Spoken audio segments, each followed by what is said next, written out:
Year first year paper second, शिक्षा के दार्शनिक एवं समाजशास्त्रीय परिदृश्य। आज लेसन 1 शुरू हो रहा है, प्रयोजनवाद और शिक्षा। प्रयोजनवाद का अर्थ एवं परिभाषा।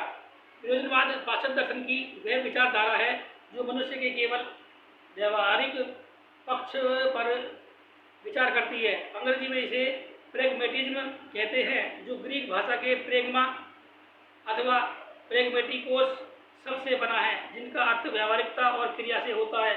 चूंकि यह दर्शन मनुष्य के व्यवहारिक पक्ष पर ही विचार करता है और समस्त सृष्टि को क्रियाओं का परिणाम मानता है, इसलिए इसे अंग्रेजी में प्रेगमेटिज्म कहते हैं। परंतु अधिकतर भारतीय विद्वान इसे प्रयोजनवाद की संज्ञा देते हैं और हमारे देश में यह इसी नाम से पहचाना जाता है।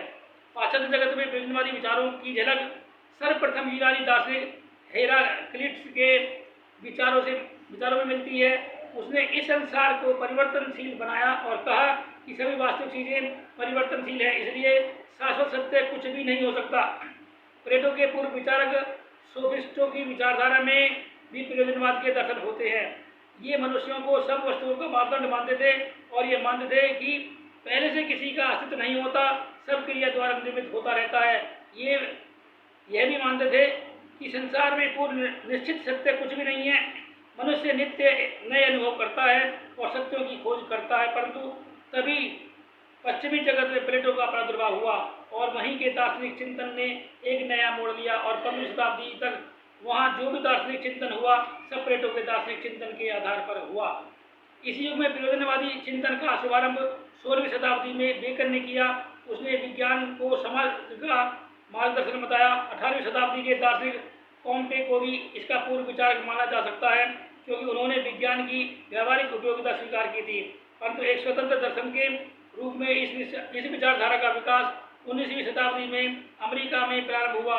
अमेरिका के चार्ल्स सैंडर्स पियर्स तथा विलियम जेम्स इन विचारधारा के प्रतिपादक माने जाते हैं।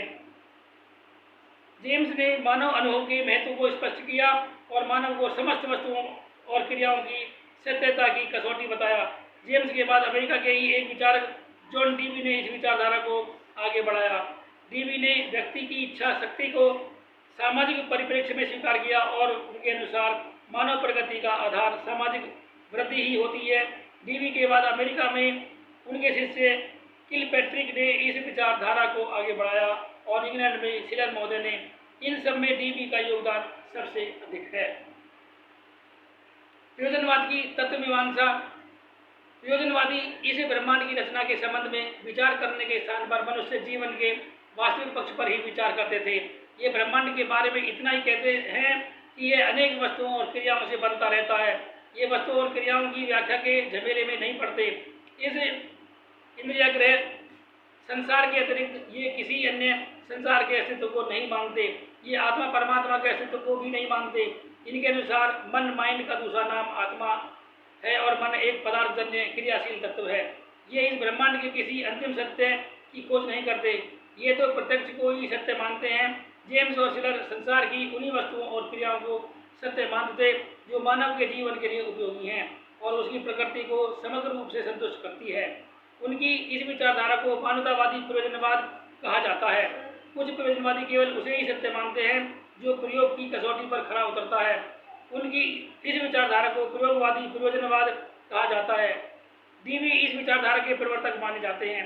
कुछ प्रयोजनवादी अनुभव सिद्ध ज्ञान को ही सत्य मानते हैं, भले ही उसे किसी भी भाषा में व्यक्त किया जाए।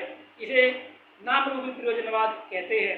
प्रयोजनवादी का एक वर्ग मनुष्य को मनोशारीरिक प्राणी मानता है और केवल उन्हीं को सत्य मानता है जो मनुष्यों की जीव वैज्ञानिक आवश्यकताओं की पूर्ति करते हैं। जीव विज्ञानवादी प्रयोजनवाद कहते हैं।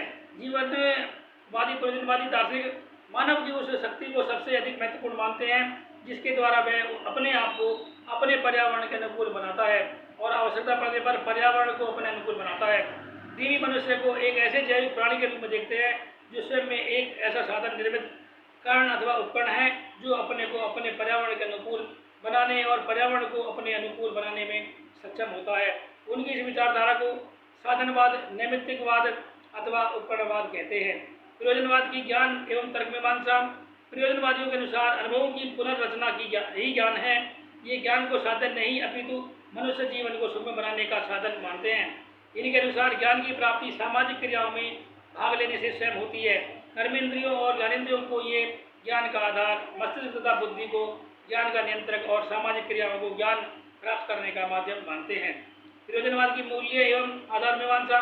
प्रयोजनवादी पूर्व निश्चित सत्य, आदर्श और मूल्यों में विश्वास नहीं करते, इसलिए ये मनुष्य के लिए कोई निश्चित आधार संहिता नहीं बनाते।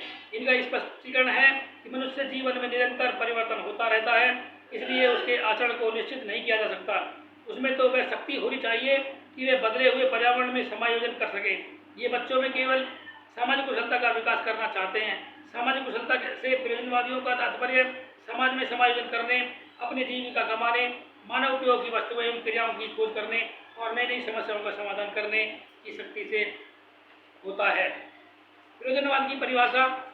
प्रयोजनवाद निश्चित रूप से एक मानवतावादी दर्शन है जो ये मानता है कि मनुष्य क्रिया में भाग लेकर अपने मूल्यों का निर्माण करता है और ये मानता है कि वास्तविकता सदैव निर्माण की अवस्था में रहती है। प्रयोजनवाद पाश्चात्य दर्शन की विचारधारा है जो इस ब्रह्मांड को विभिन्न तत्वों और क्रियाओं का परिणाम मानती है और ये मानती है कि यह भौतिक संसार ही सत्य है और इसके अतिरिक्त कोई आध्यात्मिक संसार नहीं है। यह ईश्वर के विषय में विचार नहीं करती और आत्मा को पदार्थजन्य क्रियाशील तत्व के रूप में स्वीकार करती है और यह प्रतिपादन करती है कि मनुष्य जीवन का उद्देश्य सुखपूर्वक जीना है, जिसे सामाजिक जीवन जीने अर्थात सामाजिक आदर्शों एवं मूल्यों के पालन द्वारा प्राप्त किया जा सकता है। आज के लिए इतना ही। बने रहिए हमारे YouTube चैनल पर नई वीडियो नए टॉपिक के साथ। फिर मिलेंगे। धन्यवाद।